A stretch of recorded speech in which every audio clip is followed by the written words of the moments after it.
Dear students, today we are discussing about functions of management.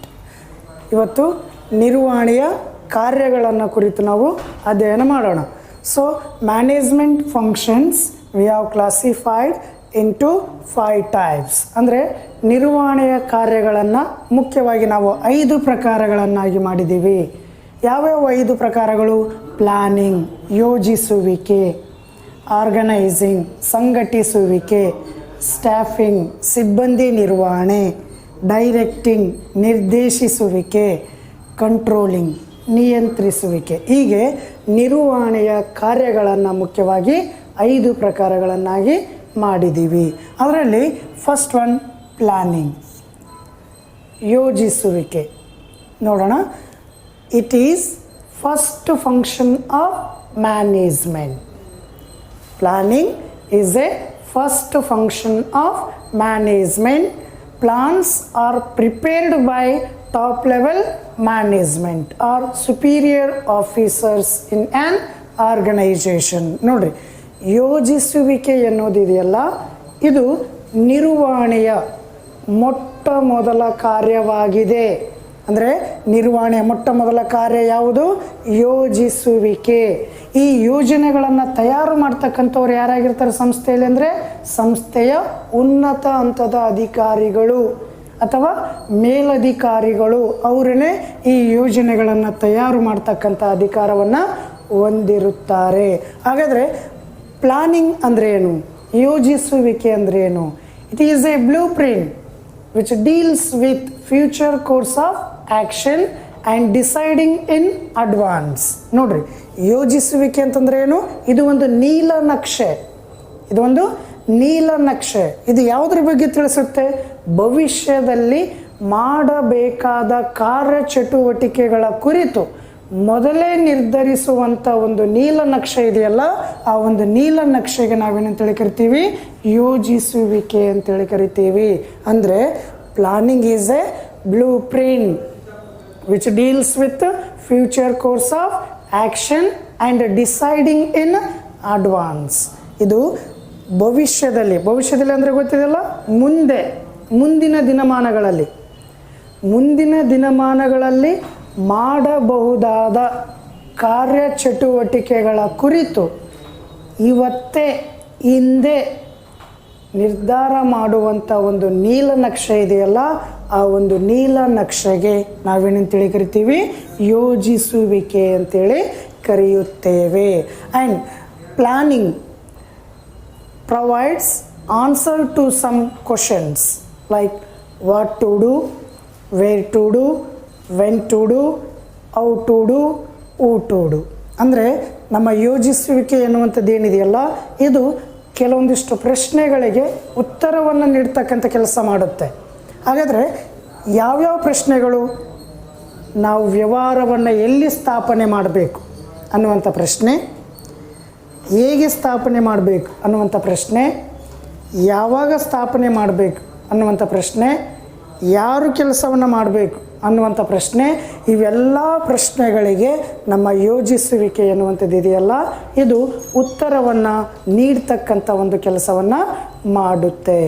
And planning involves setting goals in advance and develops way of achieving effectively and efficiently such objectives. ಅಂದರೆ ನಮ್ಮ ಯೋಜಿಸುವಿಕೆ ಎನ್ನುವಂಥದ್ದು ಏನಿದೆಯಲ್ಲ, ಈ ಯೋಜಿಸುವಿಕೆಯು ಉದ್ದೇಶಗಳನ್ನು ನಿಗದಿ ಮಾಡುತ್ತೆ.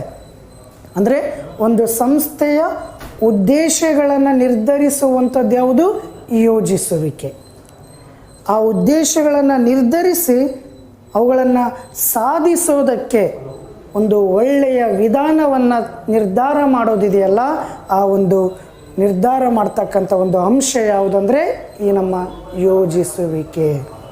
And it requires the formulation of policies, principles, methods and procedures.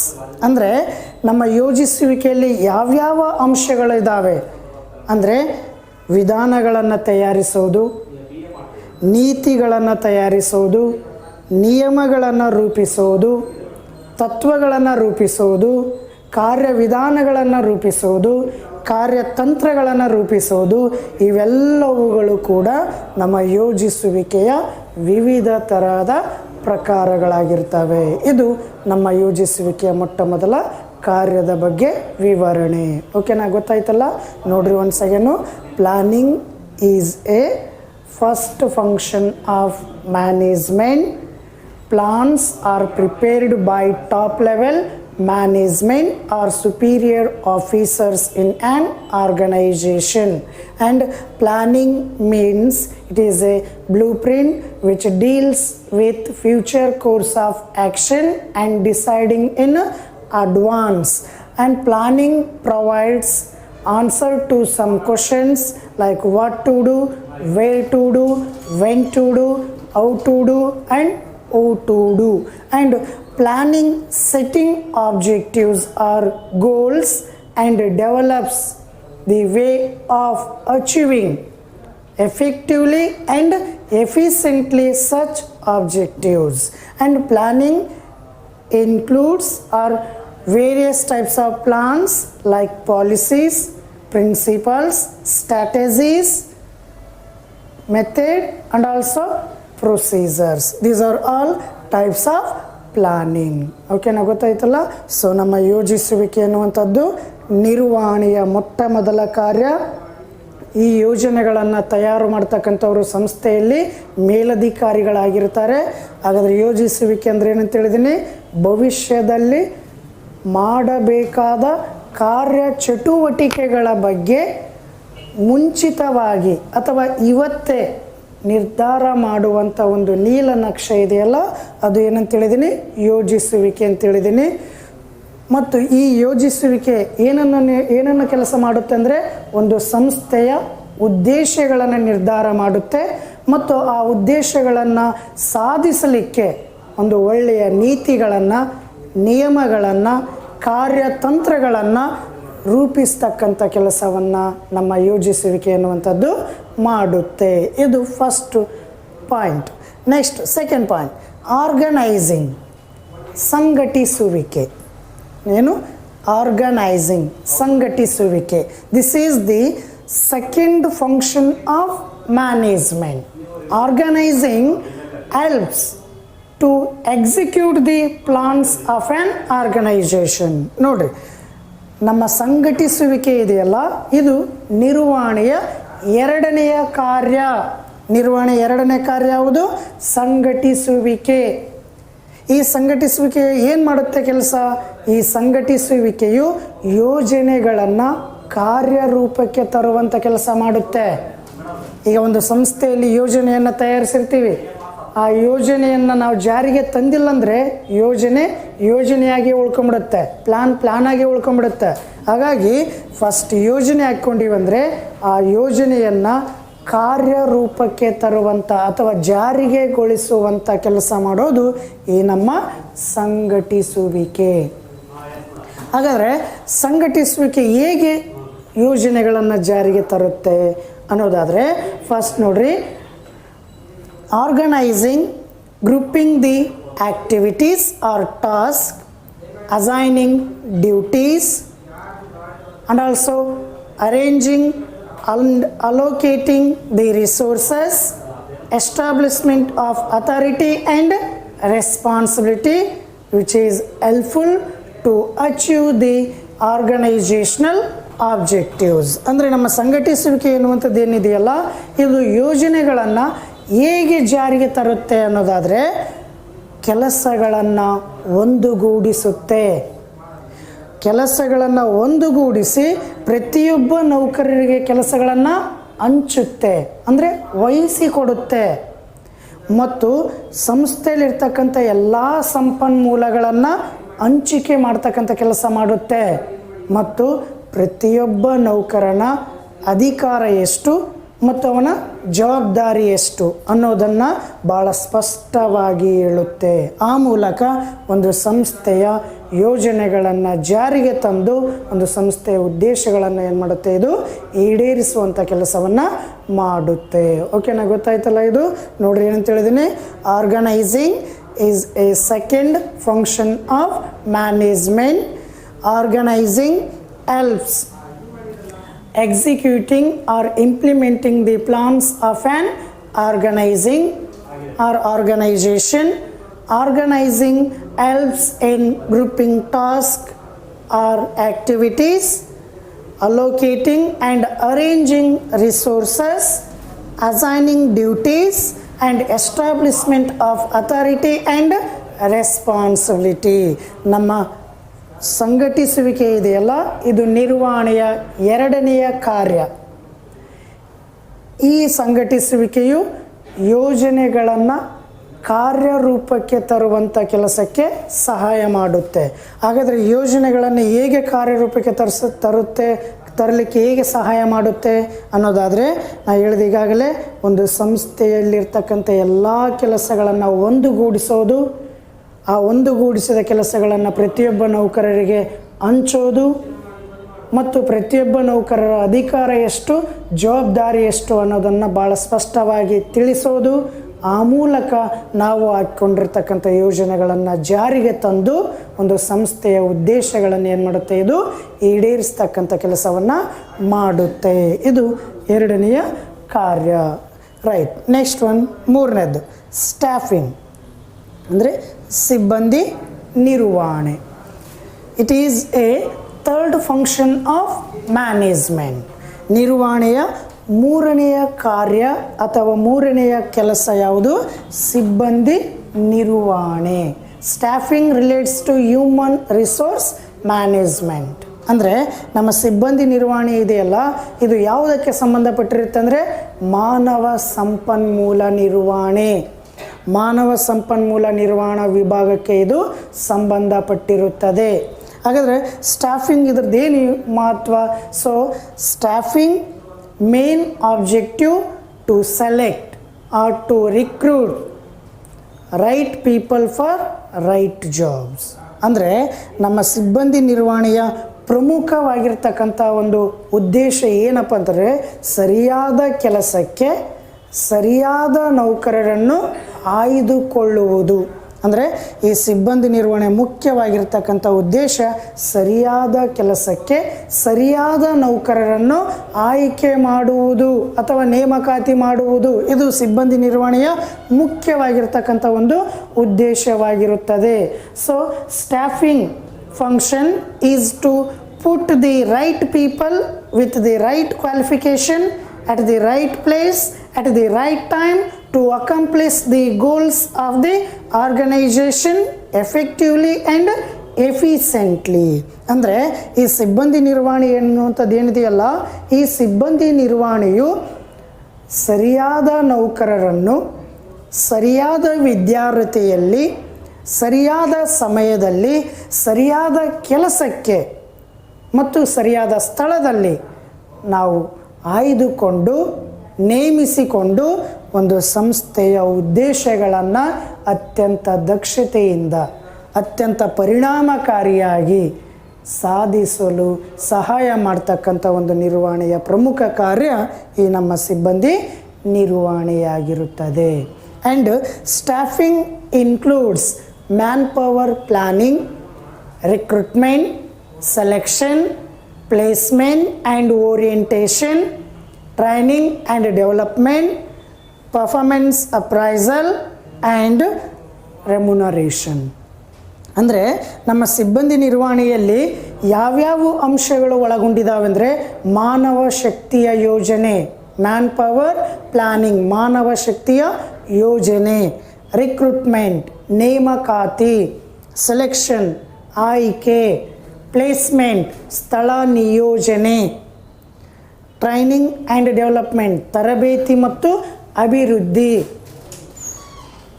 Remuneration ಅಂದರೆ ಸಂಭಾವನೆ. ಇವೆಲ್ಲ ಅಂಶಗಳು ನಮ್ಮ ಸಿಬ್ಬಂದಿ ನಿರ್ವಹಣೆಯಲ್ಲಿ ಒಳಗೊಂಡಿರ್ತಕ್ಕಂಥ ಪ್ರಮುಖವಾಗಿರ್ತಕ್ಕಂಥ ಅಂಶಗಳಾಗಿರುತ್ತವೆ.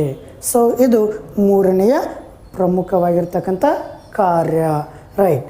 ಈಗ ನೆಕ್ಸ್ಟ್ ಒನ್ ಡೈರೆಕ್ಟಿಂಗ್ ಅಂದರೆ ನಿರ್ದೇಶಿಸುವಿಕೆ. ಡೈರೆಕ್ಟಿಂಗ್ ನೋಡ್ರಿ, this is the fourth function of management ಅಂದರೆ ನಿರ್ವಹಣೆಯ ಮುಖ್ಯವಾಗಿರ್ತಕ್ಕಂಥ ಒಂದು ಕಾರ್ಯ ಅಥವಾ ಕೆಲಸ ಯಾವುದು ಅಂತಂದರೆ ನಿರ್ದೇಶಿಸುವಿಕೆ. ಈ ನಿರ್ದೇಶಿಸುವಿಕೆಯು ನಮ್ಮ ನಿರ್ವಹಣೆಯ 4ನೆಯ ಪ್ರಮುಖವಾಗಿರುವಂಥ ಕಾರ್ಯವಾಗಿರುತ್ತೆ. ಹಾಗಾದರೆ ಡೈರೆಕ್ಟಿಂಗ್ನಲ್ಲಿ ಏನು ಹೇಳುತ್ತೆ? It includes leads, guides, motivates and influence the subordinates to perform the task assigned to them or to perform the task assigned to them. ಅಂದರೆ ನಮ್ಮ ಸಿಬ್ಬಂದಿ ನಿರ್ವಹಣೆ ಎನ್ನುವಂಥದ್ದು ಏನಿದೆ, ಈ ಒಂದು ನಿರ್ದೇಶಿಸುವಿಕೆ ಎನ್ನುವಂಥದ್ದು ಏನಿದೆಯಲ್ಲ, ಈ ನಿರ್ದೇಶಿಸುವಿಕೆಯು ಆ ಸಂಸ್ಥೆಯಲ್ಲಿ ಕೆಲಸ ಮಾಡ್ತಕ್ಕಂಥ ಕೆಳ ಹಂತದ ನೌಕರರಿಗೆ, ಅಂದರೆ ಕೆಳ ಹಂತದ ನೌಕರರಿಗೆ ಮೇಲಧಿಕಾರಿಗಳು ಮಾರ್ಗದರ್ಶನ ಕೊಡ್ತಾರೆ, ಅಂದರೆ ಸಲಹೆ ಸೂಚನೆಗಳನ್ನು ಕೊಡ್ತಾರೆ, ಅವರನ್ನು ಪ್ರೇರೇಪಿಸ್ತಾರೆ, ಮೋಟಿವೇಟ್ ಮಾಡ್ತಾರೆ, ಅವರ ಮುಂದಾಳತ್ವವನ್ನು ವಹಿಸ್ತಾರೆ. ಆ ಮೂಲಕ ಒಂದು ಸಂಸ್ಥೆಯು ಹಾಕಿಕೊಂಡಿರ್ತಕ್ಕಂಥ ಉದ್ದೇಶಗಳನ್ನು ಈಡೇರಿಸಲಿಕ್ಕೆ ಏನು ಮಾಡ್ತಾರೆ, ಇಲ್ಲಿ ಸಹಾಯ ಮಾಡ್ತಾರೆ. ಅಂದರೆ in directing superior officers gives suggestions or guidelines or directions to subordinates of an organization for the purpose of accomplish the goals of an organization. ಅಂದರೆ ಈ ನಿರ್ದೇಶಿಸುವಿಕೆಯಲ್ಲಿ ಏನನ್ನು ಹೇಳುತ್ತೆ ಅಂದರೆ, ಸಂಸ್ಥೆಯ ಮೇಲಧಿಕಾರಿಗಳು ಅಥವಾ ಮೇಲಿನ ಹಂತದ ನಿರ್ವಹಣಾಗಾರರು ಕೆಳ ಹಂತದ ನೌಕರರಿಗೆ ಮಾರ್ಗದರ್ಶನವನ್ನು ಕೊಟ್ಟು ಅಥವಾ ಸಲಹೆ ಸೂಚನೆಗಳನ್ನು ಕೊಟ್ಟು ಆ ಮೂಲಕ ಆ ನೌಕರರು ಸರಿಯಾದ ರೀತಿಯಲ್ಲಿ ಕೆಲಸವನ್ನು ಮಾಡಿಕೊಳ್ಳಲಿಕ್ಕೆ ಅನುಕೂಲವಾಗುವಂತೆ ಮಾರ್ಗದರ್ಶನ ನೀಡಿ ಒಂದು ಸಂಸ್ಥೆಯ ಉದ್ದೇಶಗಳನ್ನು ಈಡೇರಿಸುವುದಕ್ಕೆ ಸಹಾಯ ಮಾಡ್ತಕ್ಕಂಥ ಒಂದು ಪ್ರಮುಖವಾಗಿರ್ತಕ್ಕಂಥ ಒಂದು ಕಾರ್ಯ ಈ ನಮ್ಮ ಡೈರೆಕ್ಟಿಂಗ್, ನಿರ್ದೇಶಿಸುವಿಕೆ. And directing includes supervision, motivation, leadership and communication. ಈ ನಮ್ಮ ನಿರ್ದೇಶಿಸುವಿಕೆಯಲ್ಲಿ ಪ್ರಮುಖವಾಗಿ ಒಳಗೊಂಡಿರ್ತಕ್ಕಂಥ 4 ಅಂಶಗಳು ಯಾವ್ಯಾವಿದ್ದಾವೆ ಅಂತಂದರೆ, ಮೇಲ್ವಿಚಾರಣೆ ಅಂದರೆ ಸೂಪರ್ವಿಷನ್, ಮೇಲ್ವಿಚಾರಣೆ. 2ನೇದು ಮೋಟಿವೇಶನ್, ಪ್ರೇರೇಪಣೆ. 3ನೇದು ಕಮ್ಯುನಿಕೇಷನ್, ಸಂವಹನ. 4ನೇದು ಲೀಡರ್ಶಿಪ್ ಅಂದರೆ ನಾಯಕತ್ವ. ಈ 4 ಅಂಶಗಳು ಈ ನಮ್ಮ ಸಿಬ್ಬಂದಿ ಈ ನಮ್ಮ ನಿರ್ದೇಶಿಸುವಿಕೆಯಲ್ಲಿ ಒಳಗೊಂಡಿರ್ತಕ್ಕಂಥ ಪ್ರಮುಖವಾಗಿರ್ತಕ್ಕಂಥ ಅಂಶಗಳು. ಓಕೆನಾ? ಸೊ ಇವೆಲ್ಲನೂ ನಮ್ಮ ನಿರ್ದೇಶಿಸುವಿಕೆಯಲ್ಲಿರ್ತಕ್ಕಂಥ ಪ್ರಮುಖವಾದ ಅಂಶಗಳು. ಇದು 4ನೆಯ ಕಾರ್ಯ. ರೈಟ್. ಲಾಸ್ಟ್ ಒನ್, ಕಂಟ್ರೋಲಿಂಗ್, ನಿಯಂತ್ರಿಸುವಿಕೆ. ಎಸ್, ಕಂಟ್ರೋಲಿಂಗ್ ಅಂದರೆ ನಿಯಂತ್ರಿಸುವಿಕೆ. It is a last function of management or it is a 5th function of management. ಅಂದರೆ ನಿರ್ವಹಣೆಯ ಅತ್ಯಂತ ಕೊನೆಯ ಕಾರ್ಯ, ನಿರ್ವಹಣೆಯ 5ನೆಯ ಕಾರ್ಯ ಯಾವುದು? ನಿಯಂತ್ರಿಸುವಿಕೆ. ಹಾಗಾದರೆ ಈ ನಿಯಂತ್ರಿಸುವಿಕೆ ಏನು ಮಾಡುತ್ತೆ? So in controlling measures the actual performance or compares the actual performance with the standard performance of an organization for the purpose of identified deviations.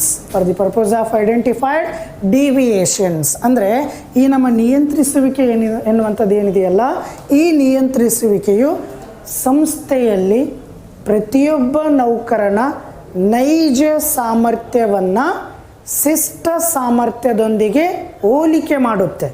ಅಂದರೆ ಪ್ರತಿಯೊಬ್ಬ ನೌಕರರಿದ್ದಾರೆ, ಆ ಎಲ್ಲ ನೌಕರರ ನೈಜ ಸಾಮರ್ಥ್ಯವನ್ನು, ಆ್ಯಕ್ಚುವಲ್ ಪರ್ಫಾರ್ಮೆನ್ಸ್, ನೈಜ ಸಾಮರ್ಥ್ಯವನ್ನು ಶಿಷ್ಟ ಸಾಮರ್ಥ್ಯದೊಂದಿಗೆ, ಸ್ಟ್ಯಾಂಡರ್ಡ್ ಪರ್ಫಾರ್ಮೆನ್ಸ್ ಶಿಷ್ಟ ಸಾಮರ್ಥ್ಯದೊಂದಿಗೆ ಹೋಲಿಕೆ ಮಾಡುತ್ತೆ.